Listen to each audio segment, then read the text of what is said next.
Kopogore gi mane ni Ogai mar doho Martha Koome noyango chenro machielo mano mar yudo ratiro mabende gi dho ngere ong'ere kaka alternative justice system e doho ma Bomet mabende notimo odiechieng' manyoro.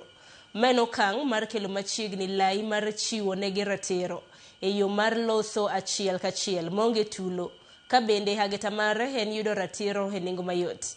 Chenro no koro omiyo kaunti ma Bomet obedo kaunti mar 16 e rwako chenro mar tieko gwandruok e yor loso, ka koro kauntis mamoko mapok orwako chenro no ijiwo mondo orwak chenro no mar kelo ne doho yot e yor tich.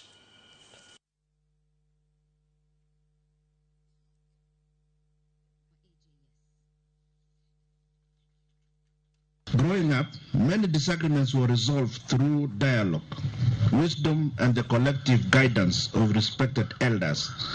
I can see some of them here.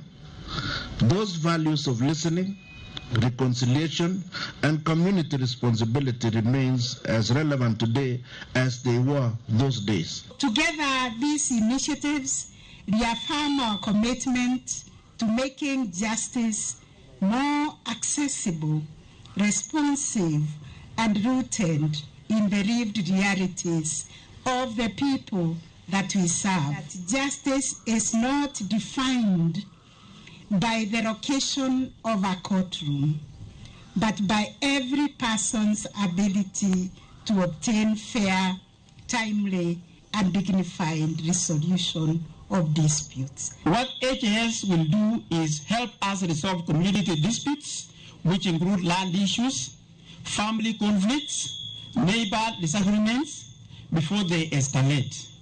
It will strengthen our communities and reduce the burden on our courts, but it will never be used to shield criminals.